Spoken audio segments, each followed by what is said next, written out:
শুভেচ্ছা জানাচ্ছি। আজকে আপনারা জানেন চকরিয়া সহ কক্সবাজার জেলায় গুড়ি গুড়ি বৃষ্টি হচ্ছে সকাল থেকে। তো তা নিয়ে আজকে ডিজিবি ওয়েব পেজে আজকের আবহাওয়া নিয়ে আমি আজকে চকরিয়া উপজেলার সার্বিক পরিস্থিতি নিয়ে আপনাদেরকে লাইভে দেখানোর জন্য ওয়েব পেজে চলে আসলাম। তো আপনারা যারা ডিজিবি ওয়েব পেজের সাথে যুক্ত আছেন আপনারা লাইভটি অবশ্যই শেয়ার করবেন এবং সবাইকে দেখার সুযোগ করে দেবেন।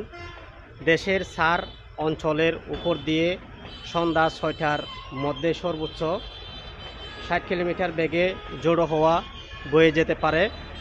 সেই সঙ্গে এসব অঞ্চলে বৃষ্টি অথবা বজ্রসহ বৃষ্টি হতে পারে বলে জানিয়েছে আবহাওয়া অধিদপ্তর। শুক্রবার 7 জুন সন্ধ্যা 6টা থেকে 6টা পর্যন্ত দেশের অভ্যন্তরীণ নদী বন্দরগুলোর জন্য দেওয়া আবহাওয়া পূর্বাভাস এসব তথ্য জানানো হয়েছে। আবহাওয়া অধিদপ্তর সূত্রে জানতে পারি নোয়াখালী, কুমিল্লা, চট্টগ্রাম, কক্সবাজার অঞ্চলে উপর দিয়ে দক্ষিণ অথবা দক্ষিণ পূর্ব দিক থেকে ঘন্টা 45 থেকে 60 কিলোমিটার বেগে অস্থায়ীভাবে দমকা বা জোড়ো হওয়া বৃষ্টি অথবা বজ্রপাত হতে পারে বলে আমরা জানতে পারি। এইসব এলাকার নদী বন্দরগুলোকে 1 নম্বর সতর্ক সংকেত দেখতে বলা হয়েছে। তো আপনারা দেখতে পাচ্ছেন আমি এই মুহূর্তে অবস্থান করছি চকরিয়ায় এবং চকরিয়া পৌর শহরের মধ্যে। আমরা সকাল থেকে এইখানে পর্যবেক্ষণ করেছি এবং অনুধাবন করেছি। এখানে সকাল থেকে গুড়ি গুড়ি বৃষ্টি হচ্ছে, সাথে দমকা হাওয়া বাতাসও বয়ে যাচ্ছে।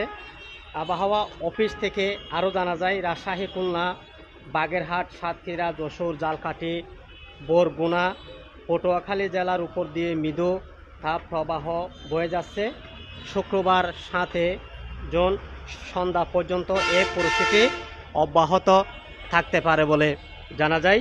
তবে উত্তরাঞ্চলে তাপমাত্রা সামান্য কমতে পারে এবং অন্যান্য জায়গায় প্রায় অপরিবর্তিত থাকতে পারে।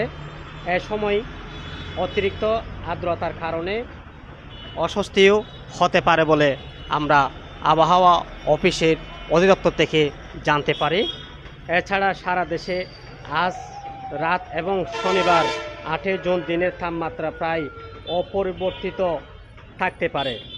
তবে এদিন রাত এবং পরদিন রাত বুধবার 9 জুন দিনের তাপমাত্রা সামান্য বাড়তে পারে বলেও আমরা জানতে পারি। তো আপনারা দেখতে পাচ্ছেন এখন চকরিয়া উপজেলা সহ কক্সবাজার জেলায় বিভিন্ন জেলার মধ্যে গুড়ি গুড়ি বৃষ্টি হচ্ছে এবং আমরাও সেই বৃষ্টি এবং সেই তাপমাত্রা আমরা অনুধাবন করতে পারছি। আপনারা দেখতে পাচ্ছেন।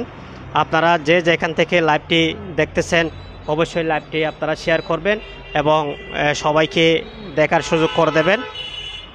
আর ডিজিবি ওয়েব পেজে আপনারা নতুন হয়ে থাকলে অবশ্যই পেজটি ফলো দিয়ে সঙ্গে থাকবেন এবং সবাইকে ভিডিওটি লাইভটি দেখার